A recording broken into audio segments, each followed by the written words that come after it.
Bonjour à tous. Merci d'être là avec nous. Alors tout d'abord, merci à Medtronic pour ce symposium. Je tiens à remercier aussi Romain Boulestreau pour cette organisation et également son invitation. Alors nous allons commencer, parce qu'on est en retard, tout de suite en écoutant Julien Doublet de Bordeaux. Et on posera toutes les questions après les topos. Bonjour à tous. Donc j'ai le plaisir de débuter ce symposium consacré à l'hypertension artérielle et la dénervation anale par la thématique de l'observance thérapeutique, qui est selon moi essentielle dans la prise en charge de l'hypertension artérielle. Tout d'abord, on peut commencer par les définitions et revenir sur différents concepts, avec le concept de l'observance et celui de l'adhérence thérapeutique qui est privilégié par nos collègues pharmacologues. Alors l'OMS définit l'adhérence comme le niveau d'adéquation entre le comportement d'un patient et les recommandations sur lesquelles il s'est entendu avec un professionnel de santé. C'est-à-dire la prise des médicaments, la modification des habitudes de vie avec la mise en place d'une activité physique, la perte de poids et enfin une alimentation équilibrée, notamment pauvre en sel. Alors il est maintenant bien établi que dans l'hypertension artérielle, il y a plusieurs situations à risque. Notamment le jeune âge du patient. Nos jeunes patients prennent moins souvent leurs médicaments et c'est d'autant plus préjudiciable que c'est des patients qui vont être exposés pendant des années à une charge tensionnelle et donc vont faire plus d'événements cardiovasculaires. Le nombre de comprimés est aussi associé à une inobservance. Une ordonnance trop lourde avec plein de comprimés favorise l'inobservance thérapeutique. Et enfin, la première année où on débute le traitement est l'année charnière où il y a le plus de risques d'arrêt de traitement. Alors, est-ce que c'est fréquent dans l'hypertension artérielle? Ça, c'est une question essentielle. Pour commencer, on peut parler de l'étude d'ENER-HTN publiée il y a maintenant 7 ans, qui a notamment relancé la dénervation rénale. Et dans cette étude, où on a inclus des patients avec une HTA résistante, sous plus de 3 traitements, les patients étaient partants pour une stratégie invasive, sous anesthésie générale, encore une technique à l'étude. Et parmi ces patients, 50% ne prenaient pas bien leurs médicaments.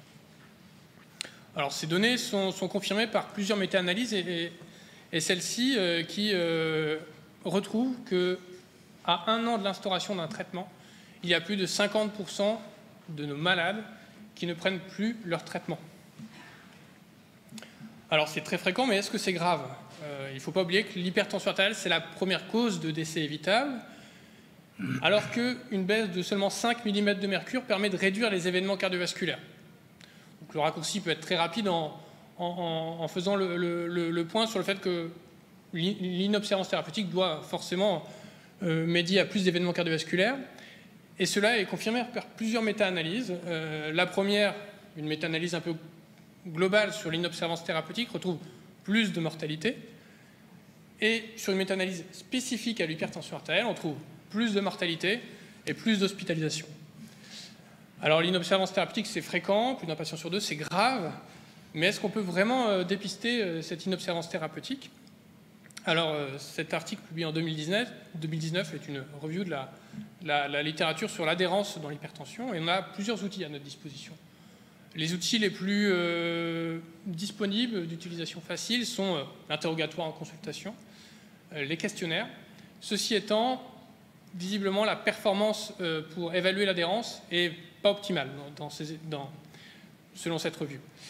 On a d'autres outils comme le pilule électronique, je pense que personne n'utilise, le dépistage pharmacologique urinaire ou ce qui est mentionné ici comme le DOT, c'est-à-dire l'évaluation directe de la prise en charge des médicaments. Alors ça peut se faire en hospitalisation, ça peut se faire avec un passage infirmier au domicile. Bon, ces trois derniers outils sont très utiles, sont plus performants, mais sont quand même beaucoup plus d'utilisation beaucoup plus difficile. Alors moi, je vais vous donner l'exemple du dépistage pharmacologique urinaire qui est réalisé au CHU de Bordeaux, mais réalisé dans d'autres centres en France et qui est, à mon sens, un outil très utile pour améliorer certaines prises en charge qui sont complexes. Et je vais vous donner un exemple. Là, c'est le relevé de dépistage pharmacologique urinaire d'une de nos patientes qui était âgée d'une trentaine d'années et qui avait 5 traitements. Elle avait 5 traitements et une HTA résistante en mesure ambulatoire de pression artérielle. À l'interrogatoire, l'observance était parfaite. Vraiment, la patiente nous jurait de bien prendre ses médicaments. Ceci étant, on avait beaucoup de doutes parce que Sous ces traitements, le profil tensionnel ne s'est pas amélioré. On a réalisé ce dépistage pharmacologique urinaire et on n'a retrouvé aucune molécule, ce qui a en fait facilité la prise en charge parce qu'après discussion et conciliation avec la patiente, on l'a mise sous bithérapie en un seul comprimé et depuis, elle tourne à 12 de tension, donc le problème est résolu. Alors, le dépistage pharmacologique urinaire, ça marche, je vous ai montré un exemple, mais ça marche dans les études avec une amélioration nette du profil tensionnel une fois qu'on utilise cette technique. Alors, chez qui utiliser cette technique? Évidemment, on ne va pas le faire chez tout le monde.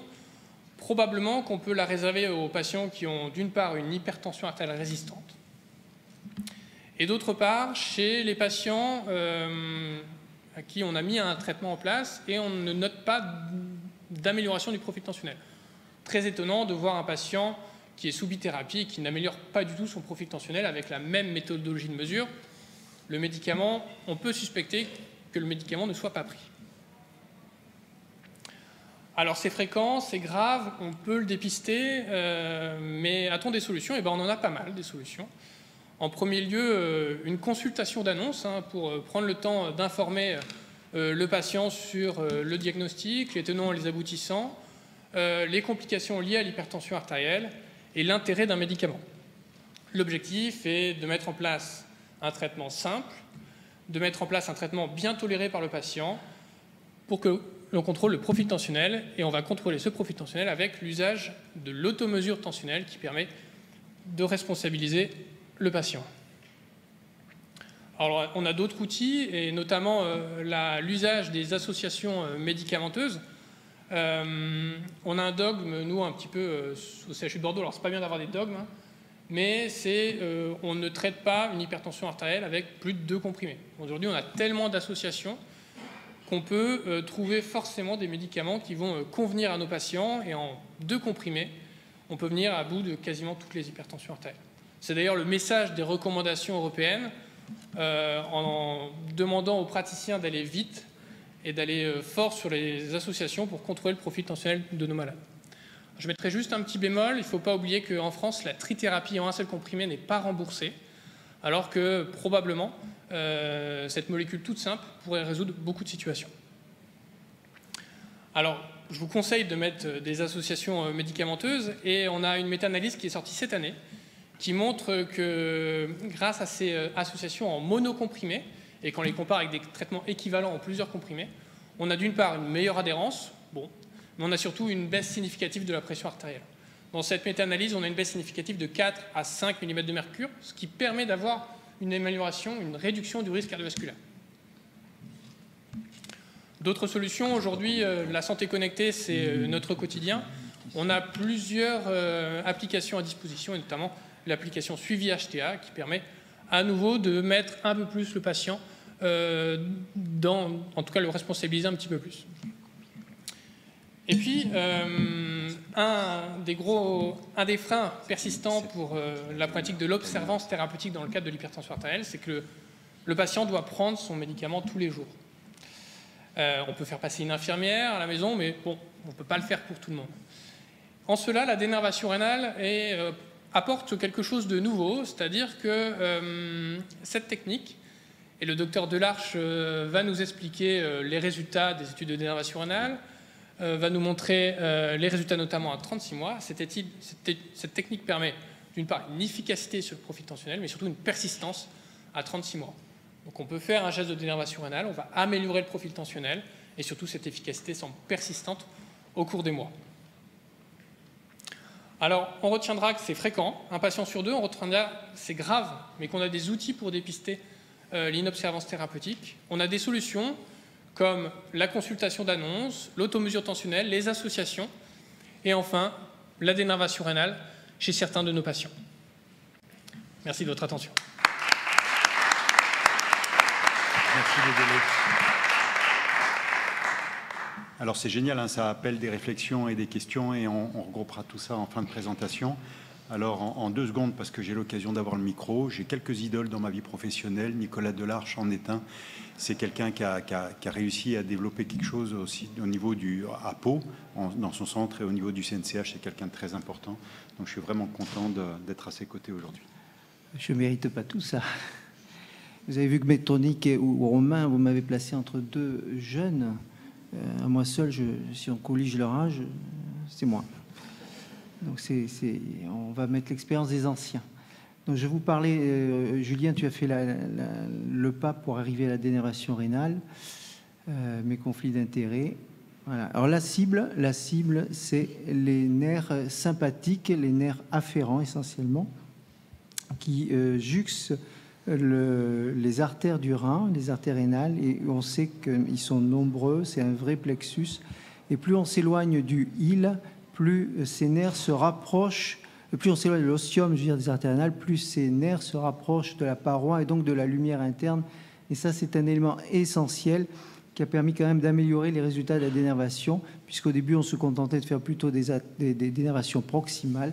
On sait maintenant qu'il faut les faire quand même beaucoup plus distales. Un autre élément très important, c'est que les artères accessoires, les artères polaires, sont également innervées, avec des nerfs également afférents et efférents. Il ne faut pas les négliger. S'il y en a, si ces artères sont accessibles, il faut les dénerver tout pareil.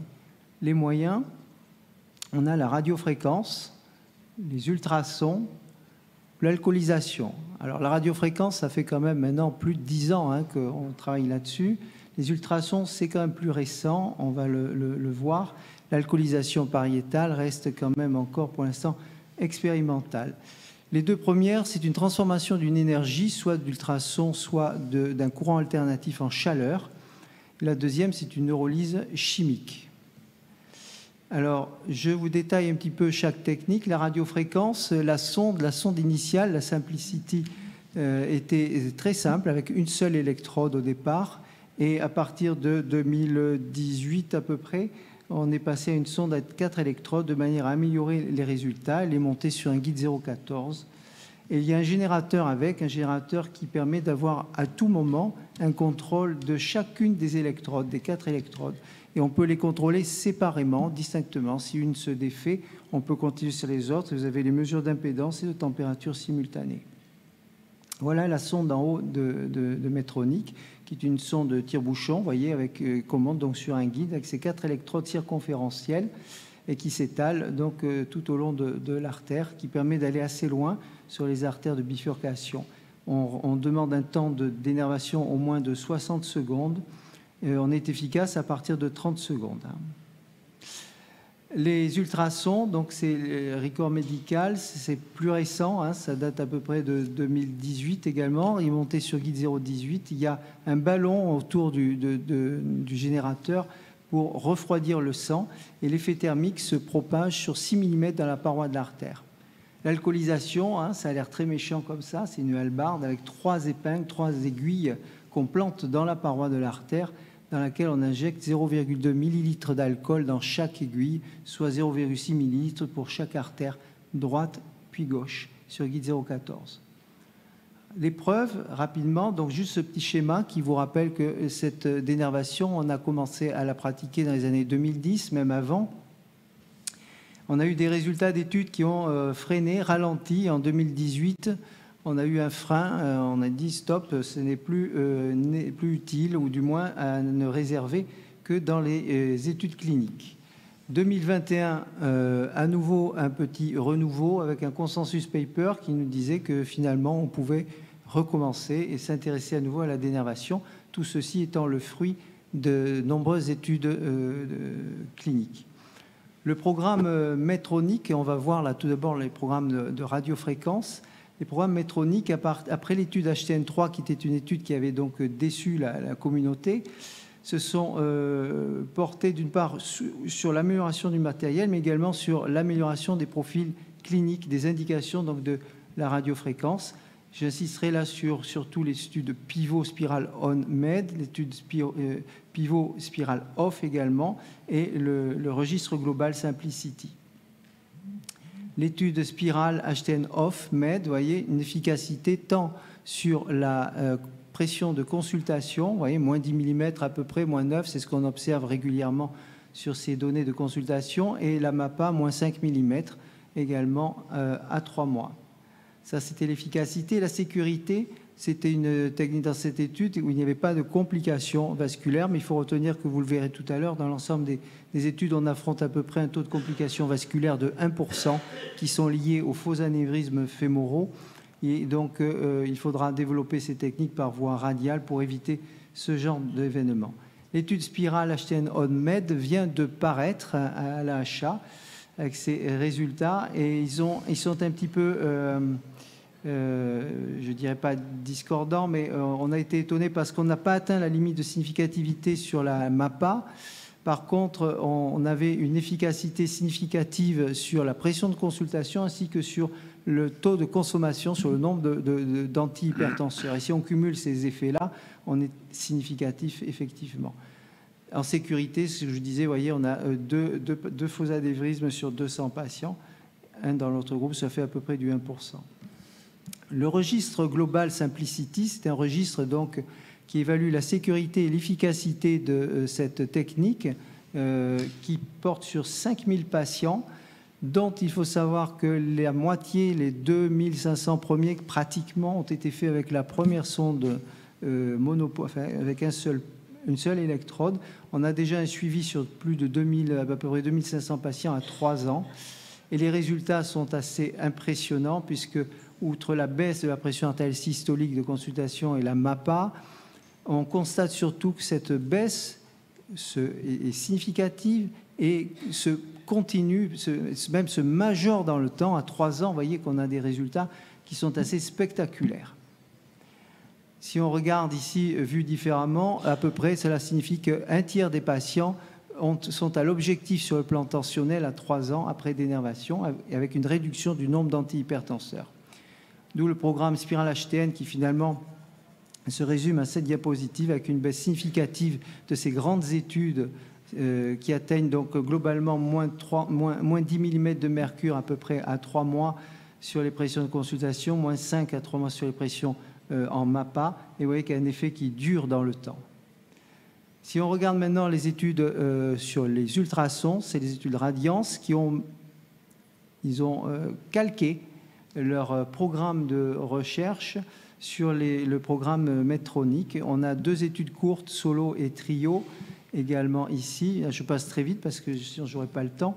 Mais globalement, on avait des résultats tout à fait satisfaisants également, avec une baisse à peu près similaire des chiffres de pression artérielle à 3 mois et un taux de complication également identique.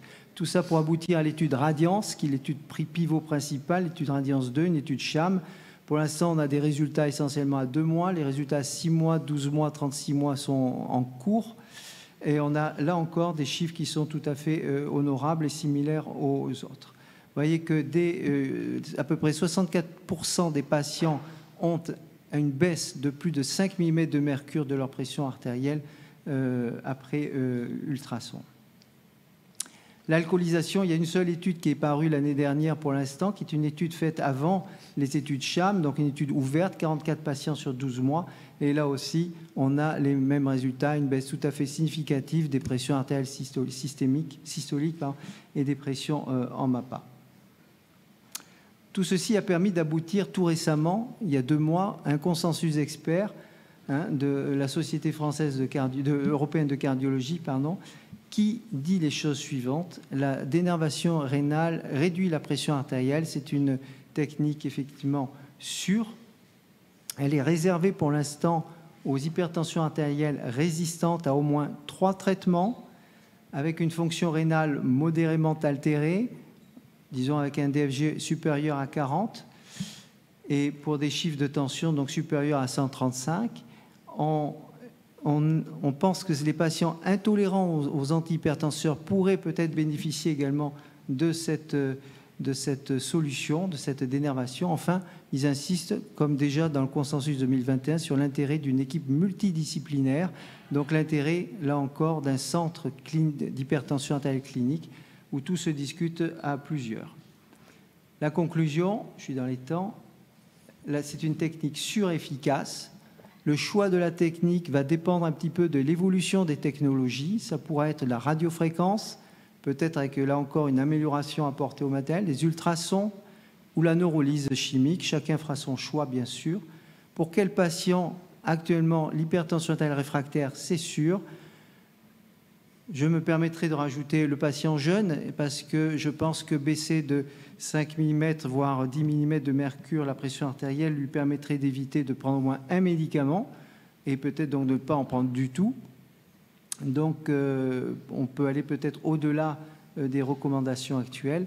Et enfin, c'est comme pour la resynchronisation, et moi je revis cette époque-là, c'est-à-dire qu'on est confronté à des patients répondeurs et des patients non répondeurs. Et là, tout le dilemme actuellement et toute la recherche doit se faire là-dessus, sur la sélection des patients non répondeurs. Il y a des études en cours, des recherches sur les phénotypes, sur la stimulation sympathique, l'épaisseur de la paroi pariétale, et j'en passe. Je vous remercie.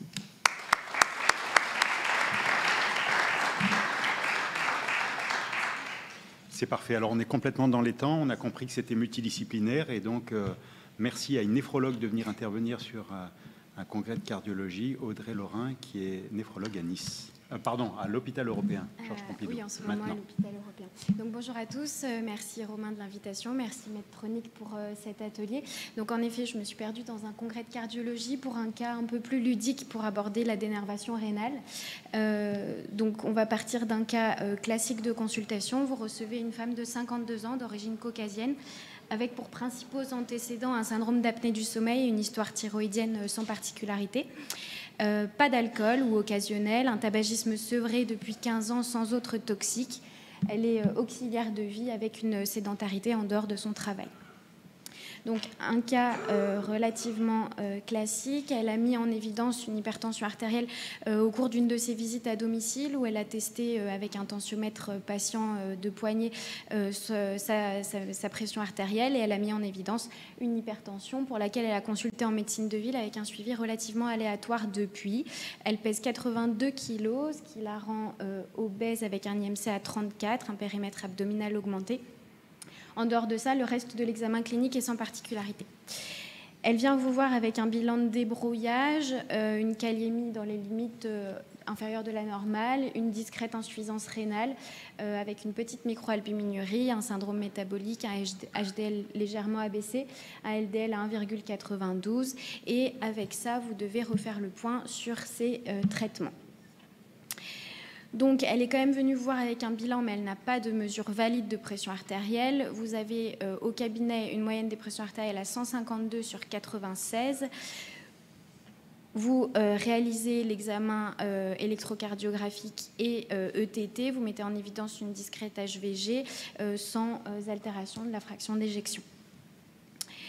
Finalement, son ordonnance actuelle, en se baladant en médecine de ville, c'est la suivante. Vous avez de l'irbesartan 150, l'ercanidipine 50 matin et soir, de l'urapidil matin et soir, et un petit ésoméprazole. Donc avec ça, vous refaites le point sur une mesure valide de sa pression artérielle sans vous satisfaire de la mesure de consultation. Et à la MAPA, vous confirmez une hypertension artérielle avec des pressions artérielles à 161 sur 98 mm de mercure. Et donc, vous décidez d'adapter la prise en charge thérapeutique. Donc finalement, la première question à se poser, c'est comment allez-vous adapter sa prise en charge médicamenteuse? Est-ce que vous considérez que cette patiente est porteuse d'une hypertension artérielle résistante, oui ou non? Je ne fais pas l'affront de reprendre la définition, mais globalement, les questions, c'est a-t-elle 3 traitements antihypertenseurs?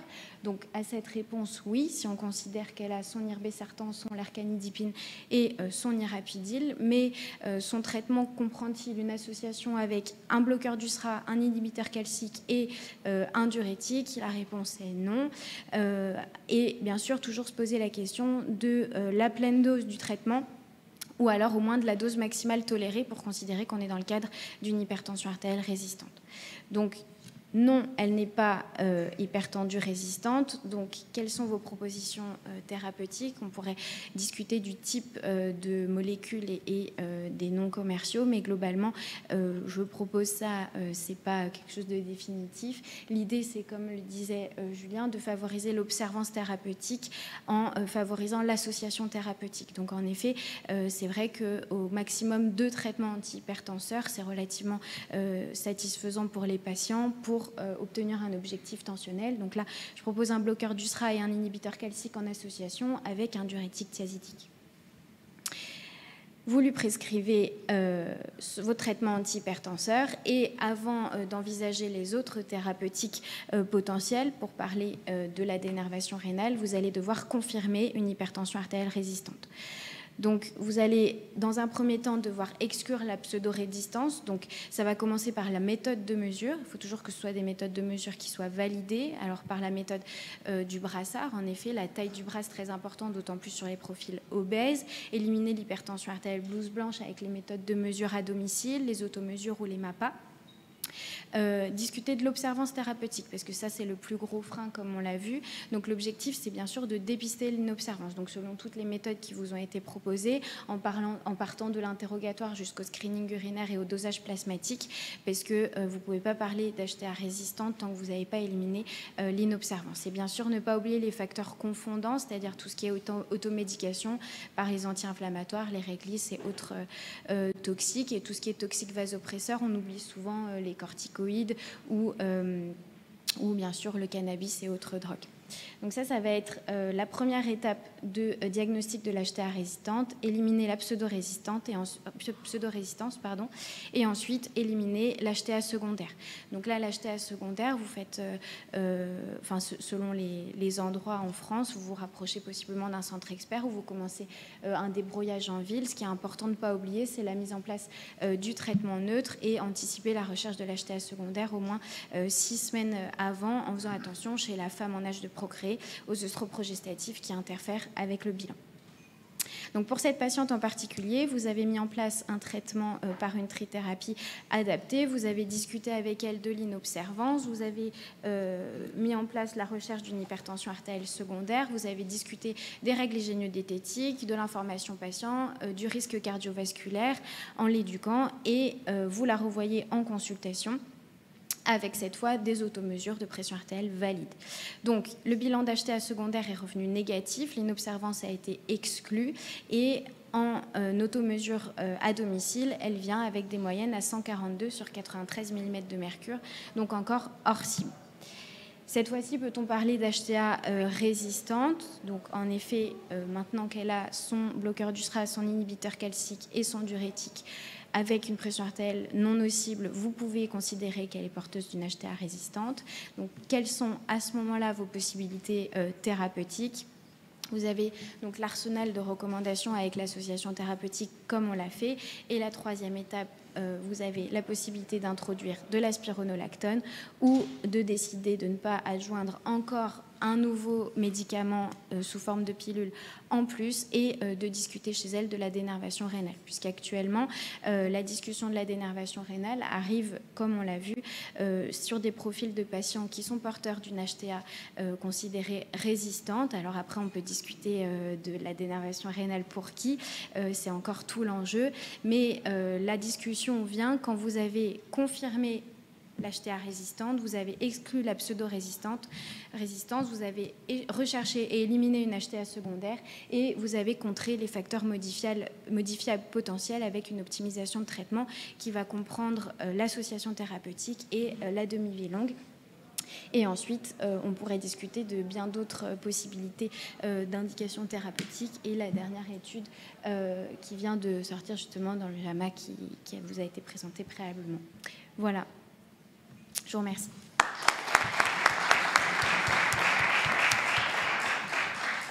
Merci beaucoup. On a 5 minutes pour la discussion. Peut-être vous nous rejoignez. Alors, est-ce qu'il y a des questions ou des remarques?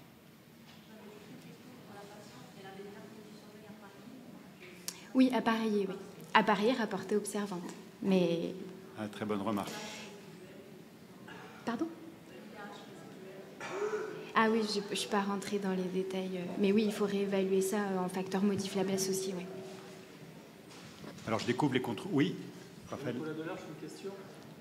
Pour la dénervation par ultrason, est-ce qu'on connaît la profondeur d'action de l'échauffement et est-ce qu'on ne peut pas être ennuyé du fait qu'on ne peut pas aller, avec a priori ce ballon-là, dans les artères distales, comme on le fait en radiofréquence? Oui, c'est un problème. Le ballon est là pour limiter l'échauffement du sang autour du générateur d'ultrasons. La pénétration se fait sur 6 mm dans la paroi de l'artère, c'est clair. Ensuite, il est évident que la taille du ballon va limiter la position du device dans les artères de plus petit calibre, etc. Ensuite, je ne sais pas si, nous on va commencer cette technique en janvier, là, mais je ne sais pas si le nombre de sites de dénervation avec l'ultrason doit être aussi important qu'avec la radiofréquence. Actuellement, avec la radiofréquence, on sait qu'il faut au moins 40 points de dénervation. Donc 40, il faut les chercher. Mais on a, tu as vu, une sonde qui se déroule et des points qui sont étagés. Et donc on y arrive assez facilement, et même dans des artères de 3 mm. Pas moins, mais au moins 3 mm. Là, on a, sur les ultrasons, c'est une circonférence, et tu as l'effet des ultrasons qui est circonférentiel. C'est-à-dire qu'il n'y a pas de zone où ça passe pas, quoi. Sauf peut-être des zones très calcifiées, mais elles sont éliminées, normalement la médiacalcose est éliminée des indications. Donc je ne peux pas répondre actuellement encore. Toujours est-il que l'anatomie va certainement limiter l'utilisation de l'ultrason à cause du ballon, c'est possible. On peut risquer d'être traumatique également. Une technique en fonction de l'anatomie. Oui. Autre question courte, réponse courte, on a 3-4 minutes.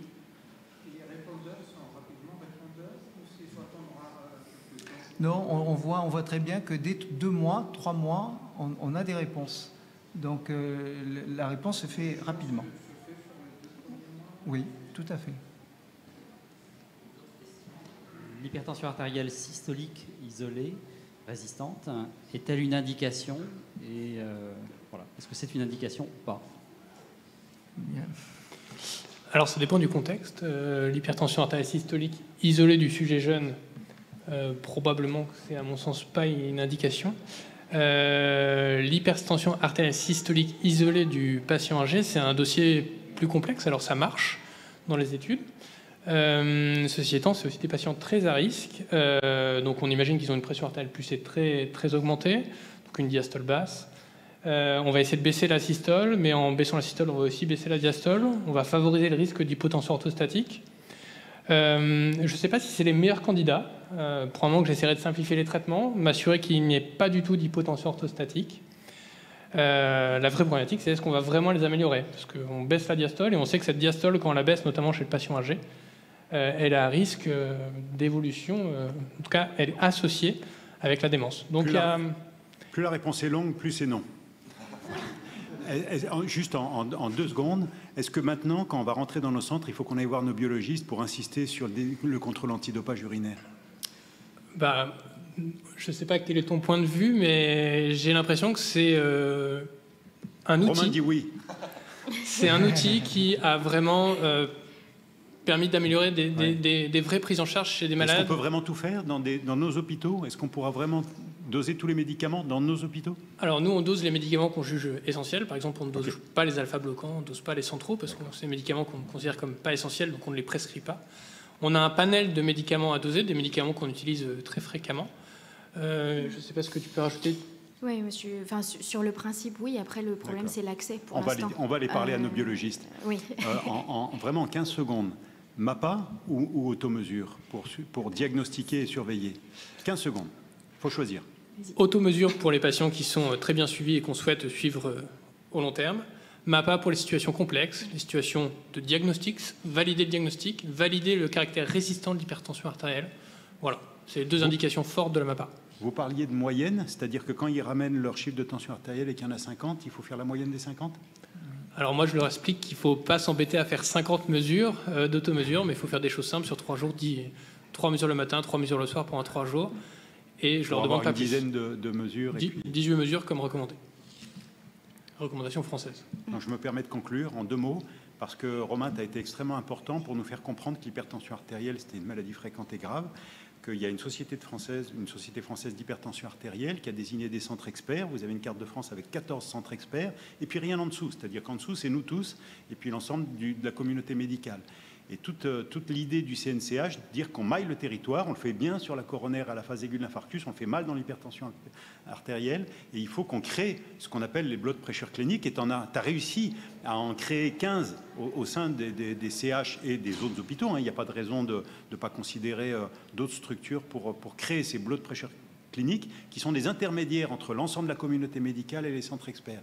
Et ça, j'encourage, dans mon centre, tu as été moteur pour faire démarrer ça, et j'encourage les uns et les autres au sein du CNCH de voir avec leur centre expert, et de la même façon qu'on désigne un cardio-oncologue comme référent dans ce domaine-là, qu'on désigne des référents, néphrologues et cardiologues, parce que la néphrologie rentre dans cette maladie-là et il faut pouvoir travailler en multidisciplinaire pour avoir ces blood pressure cliniques. J'espère que dans 1 an ou dans 2 ans, on arrivera avec des chiffres. Mais on va suivre ce chiffre. J'ai appris que c'était 14, 15, c'est ça? Je n'ai pas suivi récemment. Il faut qu'on arrive à dresser une liste et puis qu'on arrive à progresser avec cette liste du CNCH ou ailleurs. Merci à tous.